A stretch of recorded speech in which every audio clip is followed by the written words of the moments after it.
Yes, students. Both the parliamentary and presidential form of the governments are good and are working successfully in different countries. India and Britain are the good example of the parliamentary form of the government. जो India और Britain हैं वो parliamentary form of government के two examples हैं and these are working with good conditions. While America and Brazil are the good example of presidential form of the government. जो America और Brazil है वो presidential form of the government के हैं.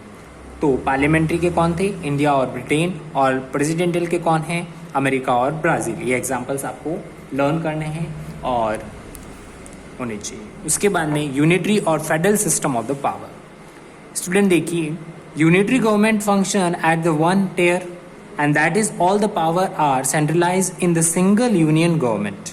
The power of the union government are absolute. However, in federal government there are the two tiers of the authority, the federal government at the center and provisional government in the province मतलब states. मतलब कि two types के अलग अलग difference countries होती है. Federal government होती है जो सेंटर्स मतलब सेंट्रल गवर्नमेंट चलाती है और प्रिविलेंस गवर्नमेंट होती है जो स्टेट चलाता है. We compare two types of government under the following points. अब हम इनको कंपेयर करते हैं. Unitary system of the power क्या है और फेडरल सिस्टम पावर क्या है. तो unitary system of the power, all the power vested in a nation, nations के पास में पावर होती है. और फेडरल सिस्टम का जो पावर होता है divide into union and province मतलब सेंट्रल के पास में और स्टेट के पास. Unitary system of the power, the constitution may और may not be written. Constitution लिखा भी जाता है, नहीं भी लिखा जाता है. Federal system of the power, constitution is written, constitution written होता है. All the laws made in country have been conformance with constituents. ठीक है, मतलब कि इनके पास में क्या होता है, कॉन्स्टिट्यूशन तो होना ही चाहिए. In the unitary system of the power, the judiciary may or may not be supreme its work according to the visions that may be made for it.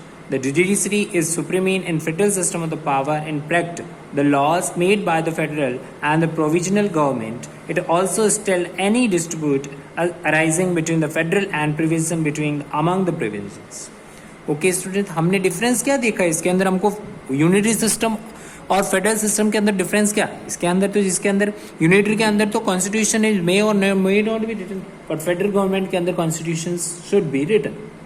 Okay, unitary government is effective when the territory under its control is small, but when the territory is large, it is a better. We have a federal government. We can find unitary government is Britain in China. Unitary government कहाँ पर है? Britain और China में. और federal government है America और India में. India के अंदर कौन सी गवर्नमेंट? फेडरल. मतलब कि यहाँ पर कॉन्स्टिट्यूशंस लिखे जाते हैं. Constitution should be in written. उसके बाद में elements of the democracy. What are the elements? At the present democracy has become a powerful from the government in the world. It is the popularity rests in the sum of the elements. The system of the power rests on the basis of principle of equality, liberty, fraternity, and sovereignty of the people. Some of the key elements of the democracy is as follows. सबसे पहले formal equality. क्या होती है? Formal equalities होती है.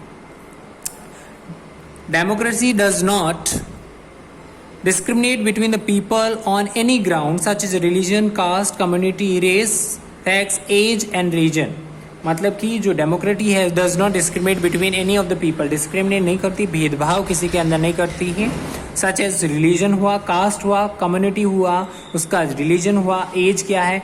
It treats all the peoples equal whether they are rich और poor. Treat मतलब उनके साथ में बिहेवियर कैसा होता है? एक जैसा, भले वो रिच हो या पुअर हो, यंग हो या ओल्ड हो, हाई हो, लो, मेल है, फीमेल है, all are an equal. In it, all the decisions are made on behalf of the common people. Behalf तो मतलब common people के साथ में. Their welfare is topmost priority in the government. Is work for their welfare. In the case it's work contrary to welfares of the common people or against their will be. The people may not be like to elect its power against at the next election in the democracy. The well-being of the power considered and the government a means of realizing it. In India, we have a democratic types of government. The Constitution of India give the right to equality to all the citizens. Right to equality, all citizens. Article number 14, 15, 16, 17 and 18 of the Constitution of India provide that all the people are equal. मतलब कि article number 14 to लेके 18 तक जो भी articles है उसमें वो constitution क्या प्रोवाइड करता, all the people are equal, no discrimination can be practices against any person on any ground. Okay students, मतलब कि कोई भी डिस्क्रिमिनेट नहीं होगा और कोई all are peoples are equal.